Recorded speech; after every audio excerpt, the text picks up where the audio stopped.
हमें बोल रहा है फाइंड रिमाइंडर, ये सवाल दे रखा है। तो जब भी ऐसा सवाल दे रखे, पहली बात तो ये सीरीज देखो क्या है। ऐसी सीरीज जब देखो, दूसरे टर्म को पहले से डिवाइड करो एक बार। दूसरे टर्म को जब आप पहले से डिवाइड करेंगे तो रेशियो क्या आएगा, 2 आएगा। फिर तीसरे को दूसरे से डिवाइड करो, तब भी रेशियो 2 आएगा। जब भी ऐसा कुछ रेशियो सेम आए तो ऐसा क्या है, ये जीपी है। तो जीपी इसको बोलते हैं। तो जीपी का सम का बात करें, जीपी का हमने सम देखा था। जीपी का सम का फॉर्मूला क्या होता है? सम ऑफ जीपी होता है ए इंटू आर की power n minus one upon r minus one.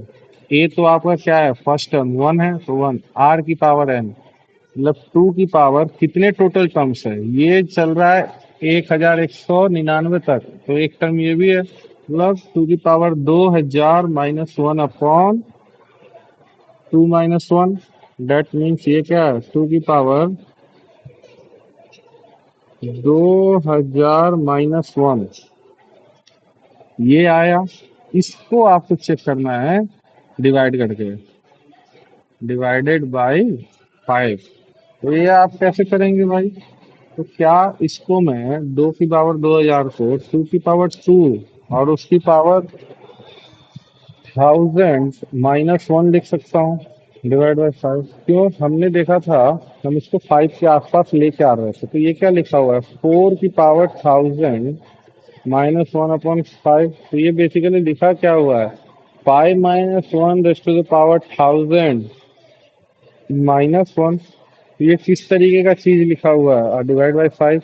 तो ये क्या, 5 लेमडा प्लस वन टाइप का है, प्लस वन, क्योंकि पावर इवन है इसलिए प्लस वन हो जाएगा ये, और ये वाला माइनस वन डिवाइड बाय 5। तो ये minus one plus one cancel हुए, तो ये सिर्फ 5 लेमडा बाई 5 बचा। तो 5 लेमडा बाई 5 मतलब रिमाइंडर क्या बचा, रिमाइंडर तो कुछ आया ही नहीं, रिमाइंडर आपका 0 हो गया। ठीक है, अब आगे बढ़े। अगला सवाल है आपका, 2 की पावर 2005 डिवाइड करना है किससे, 17 से। तो इसको मैं क्या लिख रहा हूँ दोस्तों, इसको मैं 2 इंटू, मुझे 17 के आसपास लेके जाना है।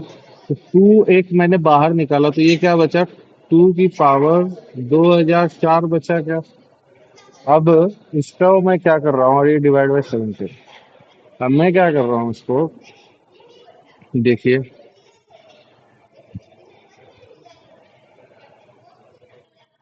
अरे कोई आया था इसमें, कौन आया भाई, क्या बात है।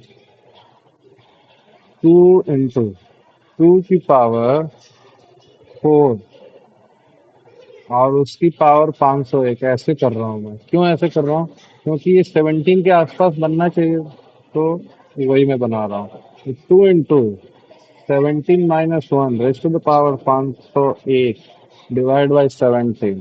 तो ये कैसा टर्म हुआ, क्या ये 2 into 17 lambda minus one type का है, डिवाइड बाई 17। अब जब ये 2 मल्टीप्लाई होगा तो 2 इंटू क्या होगा, 2 इंटू 17 मतलब ये तो हो गया 34 लेमडा माइनस टू अपॉन 17।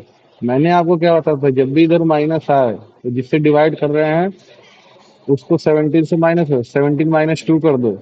ये रिमाइंडर माइनस टू तो हो नहीं सकता कभी, तो बचे हुए को माइनस कर दो 17 से। 17 से माइनस करोगे इसको, रिमाइंडर आपका क्या आया, 15। तो ये आपका रिमाइंडर कितना हो गया, रिमाइंडर आपका 15 आ गया। ठीक है, अब आगे बढ़ा जाए। अब जो है सवाल, अब आपको अगला सवाल है, so that 2 raise to the power 3n plus 3 minus 7n minus 8 is divisible by 49। तो इसको थोड़ा सॉल्व करें। ये क्या है हमारे पास? 2 की पावर 3n+3 -7n-8 है। तो ये क्या लिखा हुआ है? 8 × 2 की पावर 3n -7n-8। तो ये अल्टीमेटली लिखा क्या हुआ है? 8 × 8 की पावर n -7n-8। तो इसको अगर मैं ब्रेक करूं, 1 + 7 raised to the power n -7n-8। अब बेटा ये क्या हो गया? इसको हम लोग 7 लैम्डा +1 लिख सकते हैं क्या? और इधर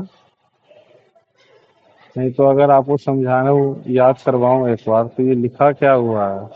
ये यही चीज लिखा हुआ है। हमने कैसे सॉल्व करना सीखा था कि ये NC0 + NC1 7 की पावर 1 प्लस कहाँ तक चलते जाएगा ये, और बाहर माइनस का 7n -8।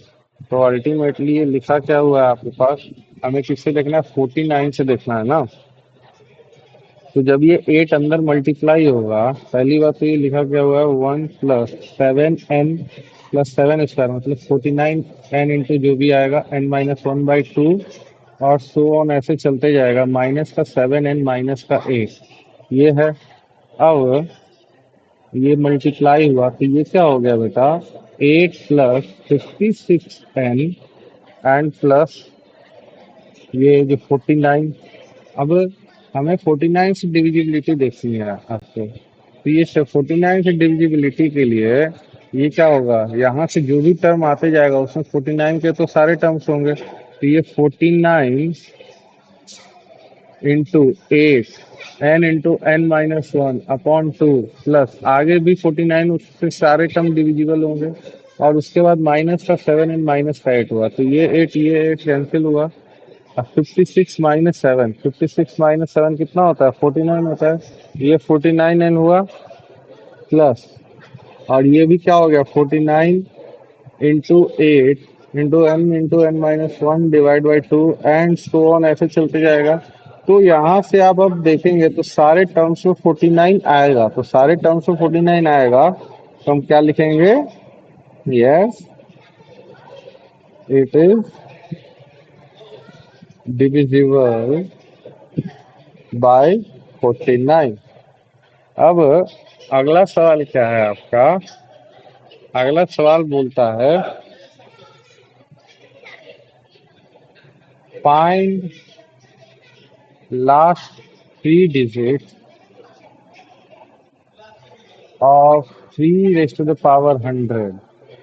अब 3 डिजिट वाला है, तो इसको हम सॉल्व किस तरीके से करें? देखिए, जिस तरीके से हमने ये वाला क्वेश्चन सॉल्व किया था कि अप टू 5 डेसिमल प्लेसेस तक हमें निकालना था क्या? 1.0025 रेस्ट टू द पावर 10 था। इसको हमने ब्रेक किया था 1 + 0.0025 रेस्ट टू द पावर 10, और इसमें हमने 2-3 टर्म खोल के देखा था और वहां से हमने बात करी थी। इसी इसी सवाल की तरह यही सवाल का कॉन्सेप्ट इस सवाल में लगेगा, क्योंकि लास्ट 3 डिजिट की बात करी है। तो हम इसको उल्टा ओपन करेंगे। देखो कैसे। पहली बात तो इसको 3 की पावर 100 को मैं क्या लिख सकता हूँ? 9 की पावर 50 लिख सकता हूँ क्या? ठीक। अब 9 की पावर 50 इसको मैंने क्या किया? 10 - 1 की पावर 50 कर सकता हूँ। क्यों किया मैंने? देखिए, मुझे बाइनोमियल ओपन करना है। बाइनोमियल के बिना मैं कैसे लास्ट का 3 डिजिट बताऊंगा? तो लास्ट 3 टर्म्स की बात करें। थ्री टर्म्स लास्ट 3 टर्म्स क्या होंगे अगर इसको मैं उल्टा ओपन करूं? तो लास्ट 3 टर्म्स आपके होंगे क्या? क्या लास्ट के 3 टर्म्स हमारे यही होंगे क्या? क्या होंगे? 40, हाँ, 50C48। 50C48 10 की पावर 2 -1 की पावर 48 प्लस 50C49 10 की पावर 1 -1 की पावर 49 प्लस 50C50 लास्ट के तीन टर्म्स की बात करिए तो लास्ट के तीन टर्म्स खोल के देखते हैं। 50 से 50, 10 की पावर 0 -1 की पावर 50। अब यहाँ से हम देखें 50C 48, ये क्या होगा? 50 फैक्टोरियल, ऊपर क्या रहेगा? 50 फैक्टोरियल, नीचे क्या रहेगा? 48 फैक्टोरियल, और 50 - 48 मतलब 2 फैक्टोरियल। तो 48 फैक्टोरियल तक के सारे टर्म्स ऊपर 50 फैक्टोरियल में कैंसिल हो जाएंगे, बचा क्या? 49 × 50/2, दैट मीन्स 49 × 25, यही बचेगा क्या बेटा? नहीं समझ में आया तो देखो क्या मैं बोल रहा हूँ। 50C 48, 50C 48 का मतलब 50 factorial upon 48 factorial into 2 factorial. 48 factorial तक के सारे टर्म्स इसमें प्रेजेंट होंगे, तो ये दोनों कैंसिल हो गए, बचा क्या? 49 × 50, और 2 फैक्टोरियल मतलब 2, तो ये 2 और ये 50 कैंसिल हुआ तो 25, तो ये कितना बचा? 49 × 25। पहला ये पूरा टर्म क्या लिखा हुआ है आपका? -1 की पावर 48 तो 1 हो गया। ये लिखा हुआ है आपका 49 × 25 इंटू 10 का स्क्वायर प्लस 50C 49 क्या होता है? 50 factorial upon 49 factorial into 1 factorial. 49 तक पूरा कटा, बचा क्या? 50।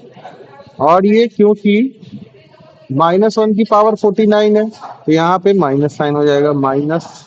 ठीक, तो ये सिर्फ 50 बचा। 50 × 10, 500, 500 प्लस 50C 50, 50C 51, और यह तो 1 ही है, ये पूरा क्या हो गया? 1। तो ये जो भी आएगा इसको आप जब मल्टीप्लाई कीजिएगा 49 × 25, इसको जब आप मल्टीप्लाई कीजिएगा ये आएगा 1225 आएगा। तो 1225, और ये डबल जीरो, माइनस का 500, प्लस का 1।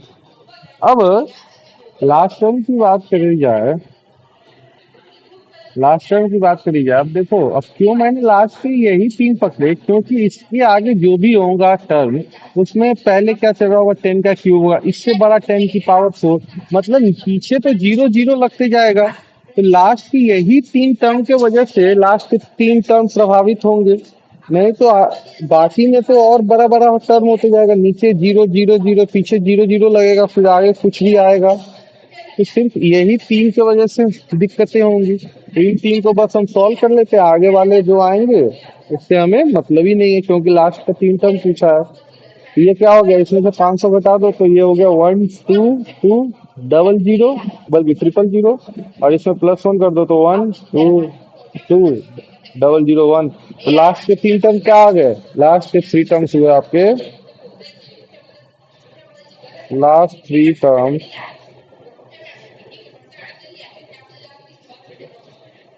Equals to 0 0 1। 0 0 1 जो है आपके लास्ट के तीन टर्म हुए।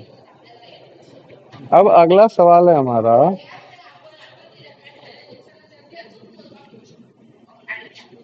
फाइंड रिमाइंडर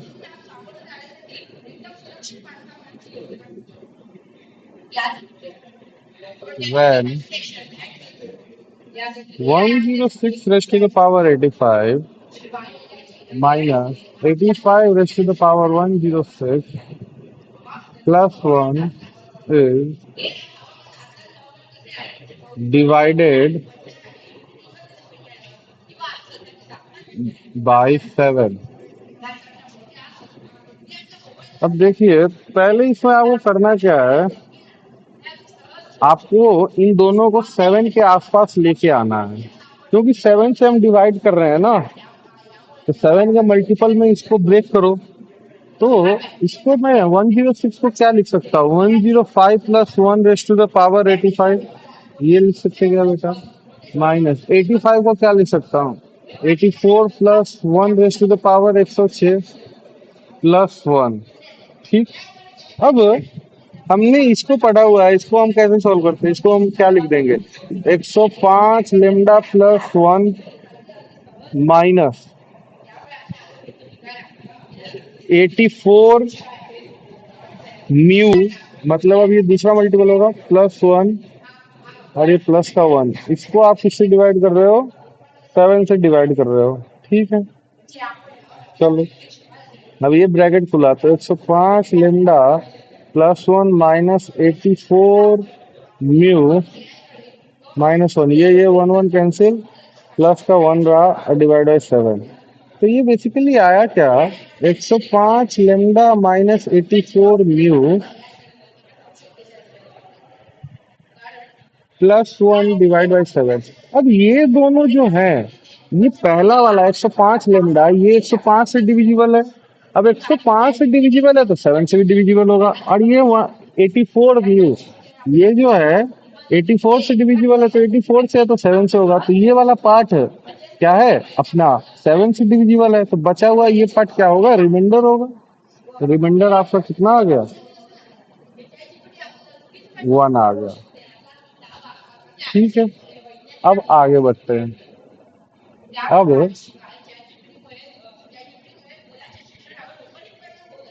अगला सवाल है हमारा, फाइंड। अच्छा, अगले सवाल से पहले मैं कुछ आपको इसमें चीज बताना चाहता हूँ। अगला सवाल उस पर रिलेटेड है। फ्रैक्शनल पार्ट और जीआईएफ की बात करेंगे। Greatest integer function and fractional part of x की बात करेंगे।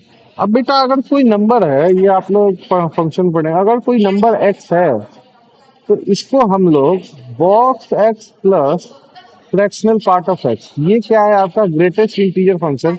ये जो ग्रेटेस्ट इंटीजर फंक्शन है, इसको हम लोग जीआईएफ भी बोलते हैं। और फ्रैक्शनल पार्ट तो फ्रैक्शन पार्ट है, ठीक है। ये आपका क्या है, जीआईएफ। और ये फ्रैक्शन पार्ट,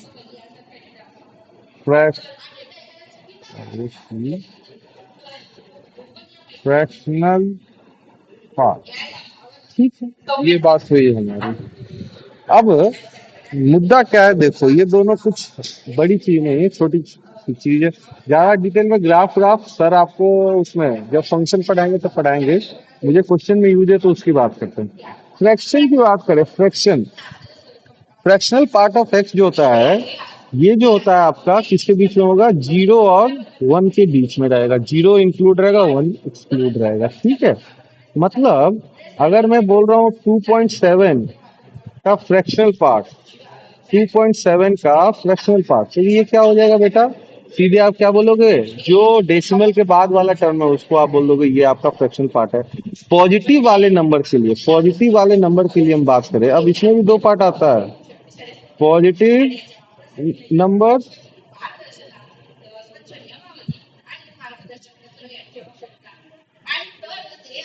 निगेटिव नंबर।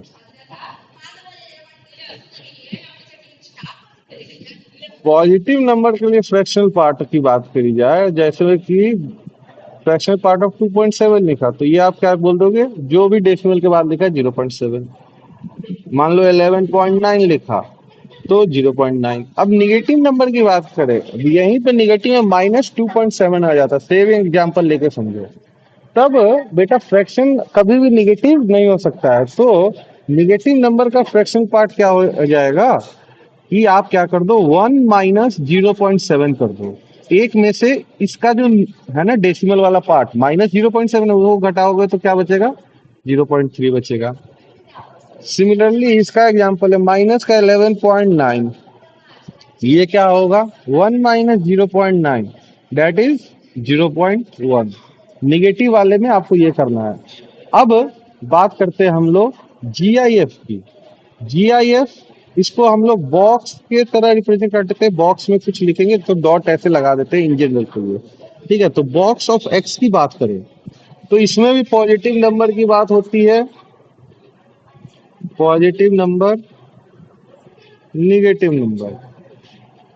देखिए अभी बस मुझे जो क्वेश्चन कराना है उसके हिसाब से मैं डिस्कस कर रहा हूँ आपसे। तो पॉजिटिव नंबर की बात करें, बॉक्स ऑफ, अब देखो जो ऊपर लिया है ना एग्जाम्पल उसी का ले रहा हूँ। बॉक्स ऑफ 2.7 की बात करें तो बॉक्स का मतलब होता है कि इसमें जो इंटीजर पार्ट है वो बता दो।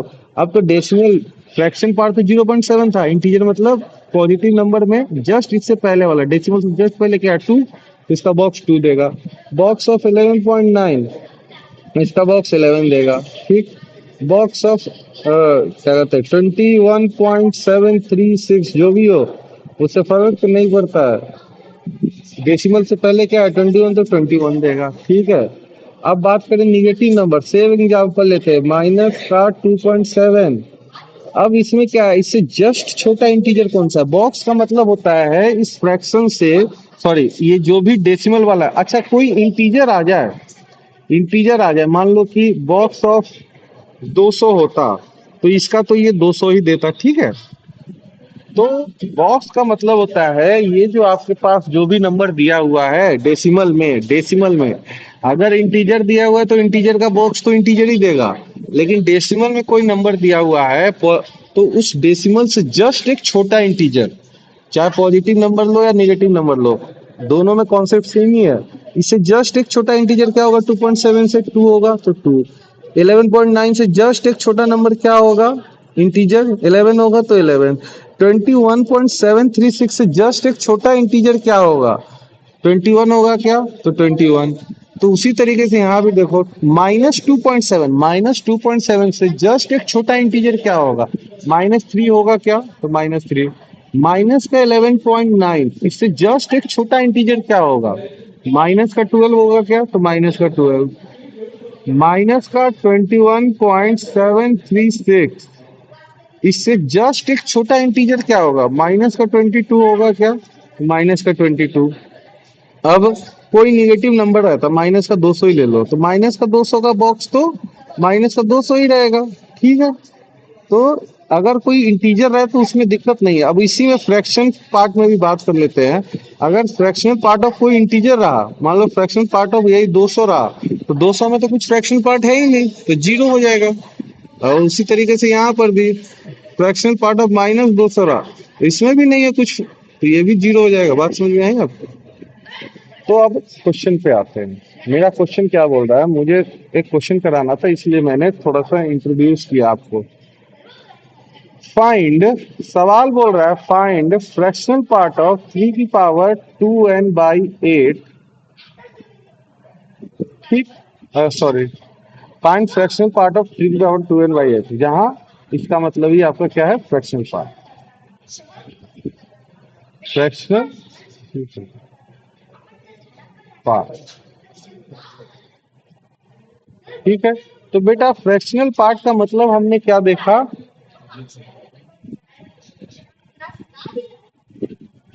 फ्रैक्शनल पार्ट का हमने मतलब क्या देखा, जो फ्रैक्शन वाला पार्ट है, फ्रैक्शनल पार्ट किसके बीच में रहेगा, 0 और 1 के बीच में रहेगा। तो सवाल सॉल्व करने से पहले इसको थोड़ा देखें ये लिखा क्या हुआ है, उस पर बात करते हैं, ठीक है।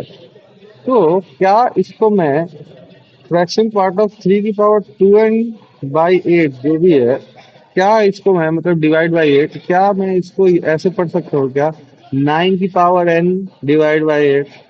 तो बेटा बड़ा ही आसान सा सवाल है, तो क्या ये लिखा हुआ है क्या, 8+1 rays to the power n/8 का फ्रैक्शनल पार्ट। तो इसकी बात करें तो ये लिखा कैसा है, हमने पढ़ा हुआ है 1x+1 टाइप का चीज है ये, तो ये क्या लिखा हुआ है, 8λ+1, यही लिखा हुआ है क्या, और डिवाइड बाई 8, इसका फ्रैक्शनल पार्ट चाहिए आपको। तो इसको जब आप ब्रेक करेंगे तो ये क्या बनेगा, इसको जब आप ब्रेक करोगे तो 8λ/8 + 1/8, तो यहाँ से तो ये कैंसिल हुआ, और लेमडा तो इंटीजर है आपका, इंटीजर +1/8, मतलब अगर कुछ ऐसा रहता 1+1/8, तो 1 तो कुछ नहीं है, फ्रैक्शन फ्रैक्शन पार्ट इसमें क्या बोलोगे, 1/8 ही बोलोगे क्या, तो इसमें भी फ्रैक्शन पार्ट क्या बोलोगे, 1/8, तो आपका आंसर क्या हो गया, 1/8 हो गया, ठीक है। अब आगे बढ़ते हैं।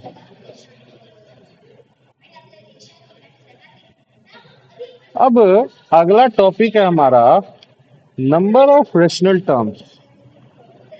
नंबर ऑफ, ये काफी बार पूछा जाता है जेई मेन में, आज भी, आज के भी डेट में जेई मेन का फेवरेट सवाल है ये, बाइनोमियल से नंबर ऑफ रेशनल। जब भी रेशनल बोले मतलब नंबर ऑफ इंटीग्रल टर्म्स कहने का मतलब है, नंबर ऑफ इंटीग्रल टर्म्स, इसकी बात करेगा, ये आपका नया टॉपिक इसके अंदर। तो हमारा टाइटल या क्वेश्चन में भले ही आपसे रेशनल टर्म बोले, आपको निकालना क्या है, नंबर ऑफ इंटीग्रल टर्म्स की बात करनी है। तो इन a raised to the power 1 upon p plus b raised to the power 1 upon q raised to the power n, this if in this in अच्छा, this if question is asking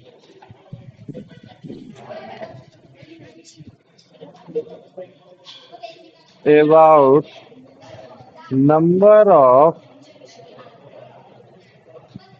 integral terms,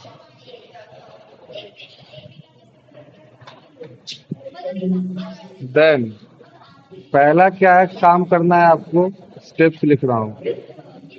find general term, पहले आप general term निकालेंगे। दूसरा इसमें क्या काम हो जाएगा, try to find out value of R for which degrees of A and B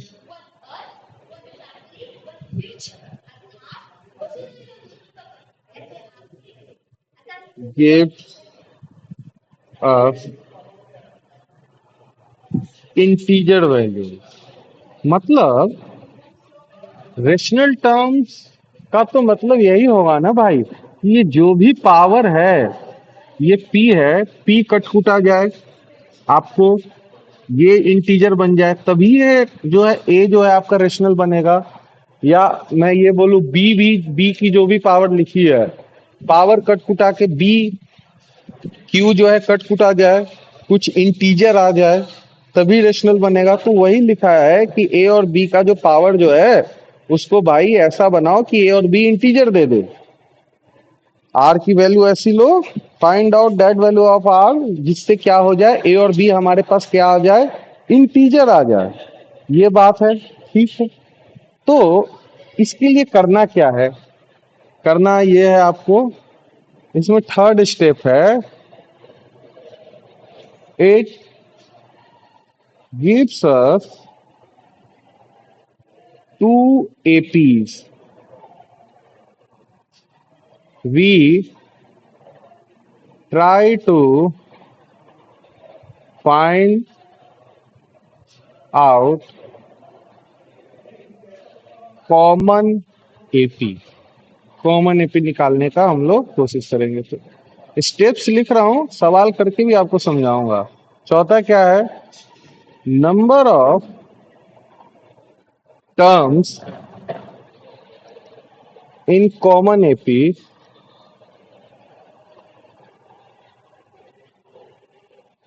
will be equal to number of integral या स्लैश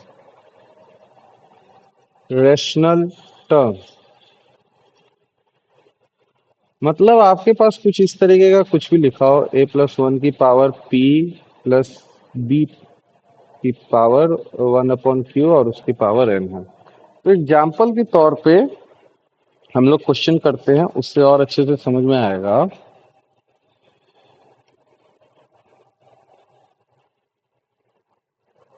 आपके पास सवाल है, find number of integral terms, किसमें, in 5 raise to the power 1/3 plus 7 की power 1/8 और उसकी power 1024। देखिए, हमने क्या बोला कि सबसे पहले आप जनरल टर्म लिखे, तो जनरल टर्म की बात करेंगे। जनरल टर्म क्या होगा? 1024 CR। अब 5 की पावर क्या हो जाएगा? 1024 माइनस R/3, यही होगा। और 7 की पावर R/8, ये होगा। अब आगे बढ़ते हैं। ये तो भाई इंटीजर रहेगा, इसमें हमको दिक्कत नहीं है, ये तो इंटीजर है। लिख रहा हूँ, ये तो इंटीजर है। हमें इसको इंटीजर बनाना है, तो इसकी पावर इंटीजर हो जाए तो हमारा काम हो जाएगा। तो पावर इंटीजर मतलब 5 raise to the power 1024 minus R/3, ये इंटीजर हो। मतलब कहने का मतलब क्या है, इसको इंटीजर बनाने के लिए 1024 माइनस R/3 इंटीजर होना चाहिए, ये इंटीजर होना चाहिए। और 7 की पावर R/8 को अगर मुझे इंटीजर बनाना है, तो कहने का मतलब R/8 हमारा इंटीजर होना चाहिए। तो देखते हैं ये लोग इंटीजर कहाँ कहाँ पे बनेंगे। R/8 की बात करें, R/8 की बात करें, तो R की क्या वैल्यूज लोगे कि R/8 आपका इंटीजर बन जाए? R इक्वल्स टू 0 लोगे, इंटीजर बनेगा। फिर R8 लोगे तो ये इंटीजर बन जाएगा। फिर R16 लोगे तो इंटीजर बन जाएगा। R24 लोगे फिर इंटीजर, इस तरीके से चलते जाएगा। लास्ट टर्म क्या है? लास्ट R की वैल्यू क्या लिख सकते हो? मैक्सिमम 1024। तो 1024, 1024 8 से डिवाइड होता है क्या? हाँ होता है। Last term 1024। तो ये एक सीरीज बनी आपकी, एपी बनी। ये एक क्या है? एपी है। AP1 नाम दे देता हूं मैं। इसका देखो डिफरेंस क्या है, दूसरे में से पहले को माइनस करो। तो D इक्वल्स टू, आपने पढ़ा होगा एपी क्या है डिफरेंस, कॉमन डिफरेंस। D1 बोल रहा हूँ, D1 इसका 8 है क्या? अब बात आई इसकी 1024 माइनस R/3, इसकी बात करते हैं। इसको इंटीजर बनाना है, तो इसको इंटीजर R की वैल्यू क्या क्या लोगे? अब R की वैल्यू आप 0 लोगे, नहीं डिवाइड होगा। R क्या होगी? 0 नहीं होगा। R की वैल्यू 1 लो, 1 लोगे, हाँ डिवाइड हो जाएगा। देखो 1023 डिवाइड होता है 3 से, इंटीजर बन जाएगा। फिर उसके बाद 4 लो, तीन तीन के ही डिफरेंस पे लोगे। फिर 7 लोगे, फिर 10 लोगे, फिर 12 लोगे, इस तरीके से। लास्ट टाइम क्या लोगे? 1021। ये क्या आ गया? AP number 2। आपका D2 क्या है? यहाँ पे D2 है 3। ठीक। अब कॉमन एपी की बात आई। अब मैंने क्या बोला था कि आपको कॉमन एपी निकालना है, तो कॉमन एपी कैसे निकालते हैं? कॉमन एपी, तो बात करते किसी भी एपी के लिए पहला टर्म चाहिए और कॉमन डिफरेंस चाहिए। तो कॉमन एपी के लिए क्या पॉइंट्स हैं? First term of common AP will be the first term which is which is common in both APs। पहला टर्म जो दोनों एपी में कॉमन है, इन बोथ एपीज। मतलब क्या? फर्स्ट टर्म कॉमन एपी का, कॉमन एपी की बात कर रहा था मैं कि दोनों एपी का एक कॉमन एपी बनाना है, तो वो टर्म होगा पहला टर्म जो दोनों एपी में क्या है? कॉमन आए। तो बेटा आप देखिए यहाँ, इसके बाद अगला टर्म क्या होगा? यहाँ पे 16 होगा क्या? तो आप देखिए कॉमन टर्म कौन सा आ रहा है? पहला 16 आ रहा है क्या? 16 से पहले कोई भी टर्म कॉमन नहीं है दोनों में। तो इस कॉमन एपी का फर्स्ट टर्म क्या हो गया? First term of common AP equals to 16। अब बात करते कॉमन डिफरेंस की। Common difference, common difference of common AP will be the LCM of LCM of क्या? LCM of D1 and D2। LCM of D1 and D2। D1 और D2 क्या है यहाँ पे? D1 and D2। D1 और D2 क्या है बेटा? DN और D2 आपका क्या है? Common difference of first AP and common difference of second AP. ठीक है, जहां पे मैं लिख देता हूं where D1 and D2 are common difference of first and second AP respectively. ठीक। तो बेटा एलसीएम क्या आ जाएगा? पहला एपी का कॉमन डिफरेंस 8 था, दूसरा का 3। तो एलसीएम क्या आ जाएगा? 8 इंटू 3 हो जाएगा क्या एलसीएम? तो आया 24। तो यहां से हमारे पास क्या आया? Common difference of common AP क्या आ जाएगा? Common difference of common AP equals to 24। ठीक। तो अब हम एपी बना सकते हैं क्या? एपी क्या बना? 16। फिर दूसरा टर्म इसमें 24 ऐड कर दो, तो 24 ऐड करोगे तो क्या बनेगा? 40। फिर तीसरा टर्म 64, 64, और ऐसे चलते जाएगा। अब बात आती है लास्ट टर्म की। लास्ट टर्म, अब नंबर ऑफ टर्म्स निकालना है आपको। हमने एपी में फॉर्मूला पढ़ा है कि लास्ट टर्म को हम क्या लिखते हैं? ए प्लस N-1 इंटू डी लिखते हैं। नंबर ऑफ टर्म्स की बात करें हम, नंबर ऑफ टर्म्स यहां से आप क्या बोलोगे? L-A upon D equals to N-1। तो इस वन को इधर लेके आओ, L-A अपॉन डी प्लस 1, ये करोगे, ये n आएगा। आपको लेकिन क्या लेना है? बॉक्स लेना है, GIF ले लेना है। ये बॉक्स मतलब GIF ले लेना है इसका। ये आपका n आया। तो अभी आपको लास्ट टर्म निकालना है। तो लास्ट टर्म की जब बात होगी, तो लास्ट टर्म, अब इन दोनों एपी का लास्ट टर्म अलग अलग आया था, तो कॉमन एपी का लास्ट टर्म क्या होगा वो लिख दे रहा हूं। अगला पॉइंट है इसमें, अगला पॉइंट इसी में कंटिन्यू करते हुए,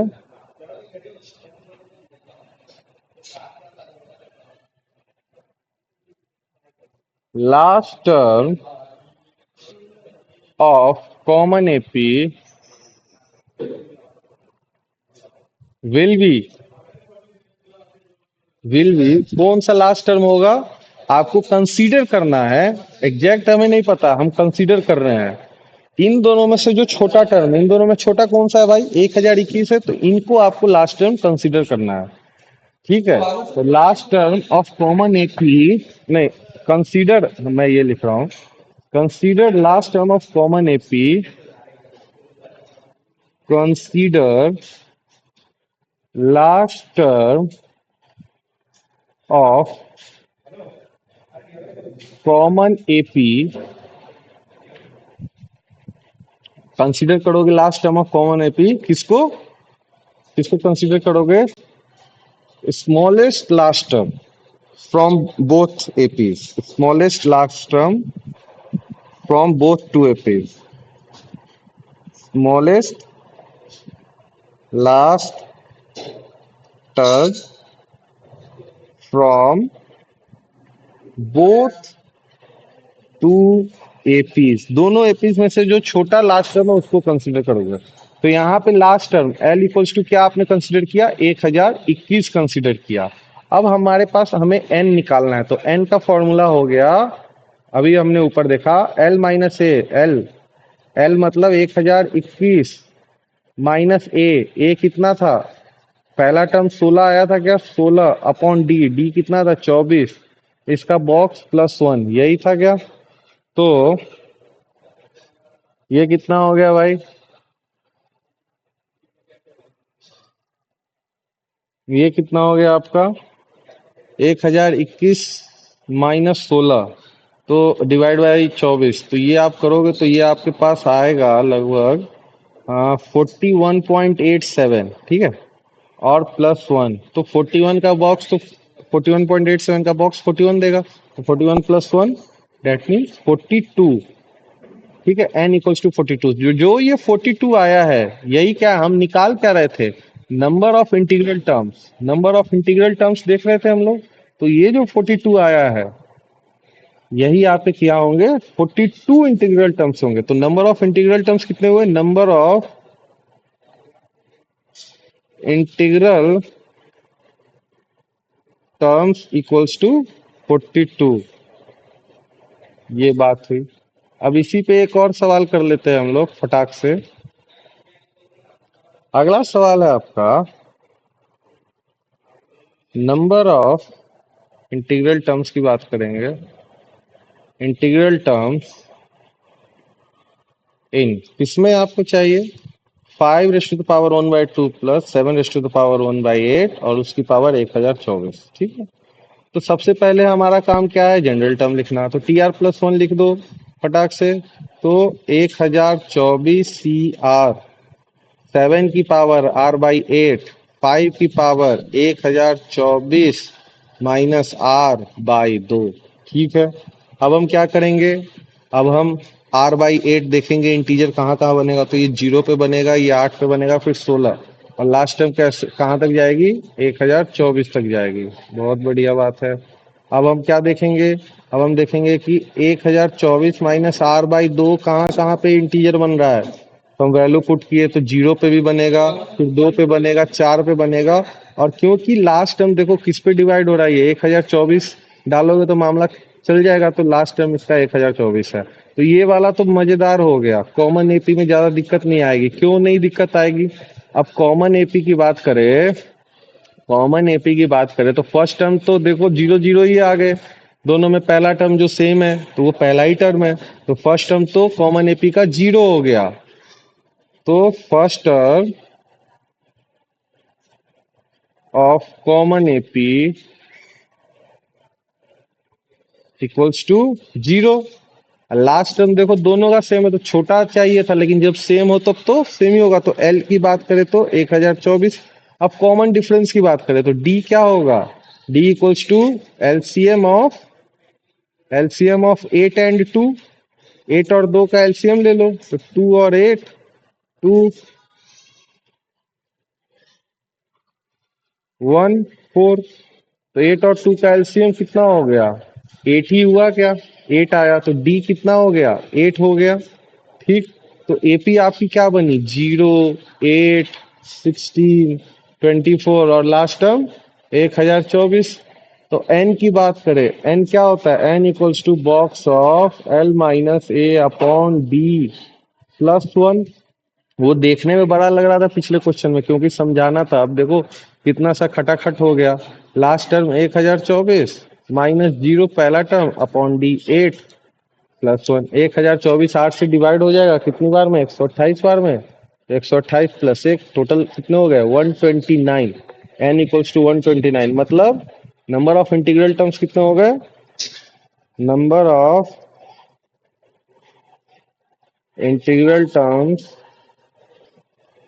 129 हुए। ठीक है, अब समय बचा है हमारे पास क्या? एक आध सवाल और हो जाएगा। चलो,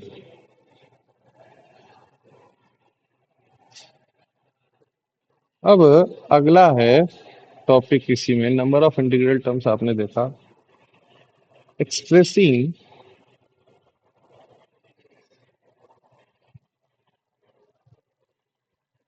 binomial theorem in odd and even terms, odd and even terms. ठीक, तो बेटा अगर मैं a+x⁻n का एक्सपेंशन लिखता हूँ तो ये क्या t1 पहला टर्म के रिस्पेक्ट में आ रहा है? t1 t2 t3 t4 इस तरीके से चलते जाएगा कहाँ तक? tn तक। तो पहला तो ये ऑड टर्म है,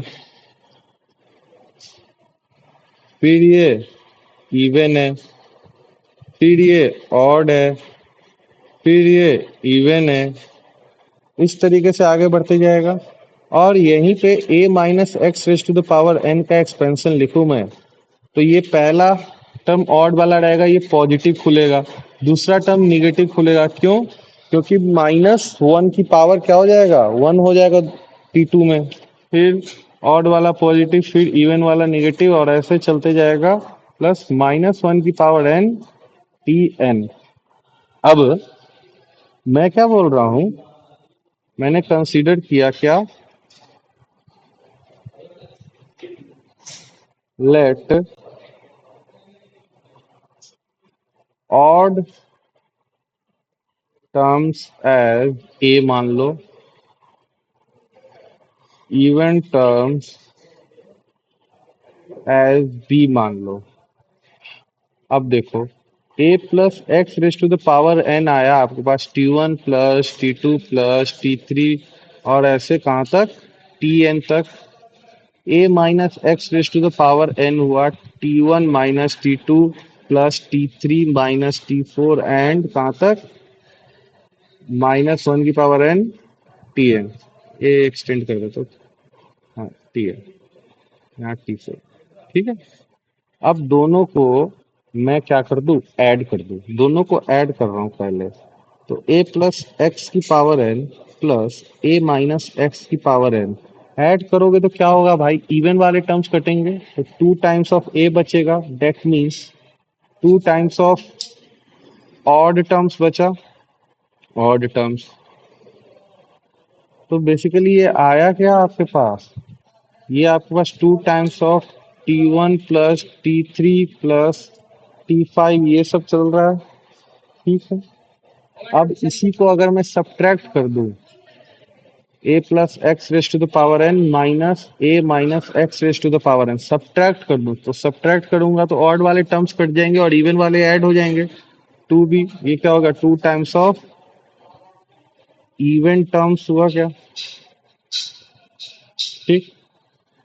तो ये बेसिकली क्या लिखा हुआ, to times of T2 plus T4 plus T6, और इस तरीके से चलते जाएगा। अब इसमें तीसरा क्या है,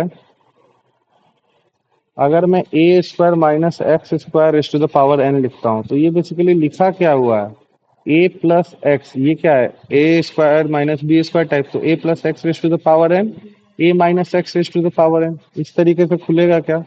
अब a plus b, a plus x raise to the power n, a plus x raise to the power n देखिए आप, तो इसको क्या मैं इस तरीके से देखो यहाँ पे, a plus x raise to the power n, ये आपका है क्या, ये आपका T1 plus T2 plus T3 and so on, मतलब इवन टर्म्स और ऑड टर्म्स के सम है क्या। इसको इस तरीके से लिख सकता हूँ, T1 plus T3 plus T5, ये सारे ऑड वाला, plus T2 plus T4 and so on. तो इवन प्लस ऑड टर्म्स है, तो ये a प्लस बी है क्या। और उसी तरीके से a minus x raise to the power n क्या हो जाएगा, a माइनस बी हो जाएगा क्या। तो a square minus x square raise to the power n, ये क्या हो जाएगा, a plus b into a minus b, that means a square minus b square, that means ये क्या आया, ऑड टर्म्स का square, sum of odd terms का square minus sum of even terms का square, sum of odd terms square minus sum of even terms का square. ठीक। अब इसमें बस एक और मैं बता रहा हूँ आपको, फिर क्लास ओवर करेंगे। फोर्थ वाला, a plus x raise to the power 2n plus a minus x raise to the power 2n, इस तरीके का कुछ ये लिखा हुआ है। तो ये बेसिकली लिखा क्या हुआ है, ए प्लस एक्स, तो इसको हम इस तरीके से पढ़ सकते हैं, ए प्लस एक्स की पावर n और उसकी पावर स्क्वायर, प्लस, बस बस बंद कर रहा हूँ, ए प्लस एक्स की पावर n और उसका स्क्वायर। तो ये क्या हो गया, ए प्लस बी का square plus a minus B का स्क्वायर। तो बेटा ये दोनों स्क्वायर खोलोगे तो आपके पास क्या बचेगा, two times of A square plus B square. चलो आज की क्लास के लिए इतना ही। फिर अगले क्लास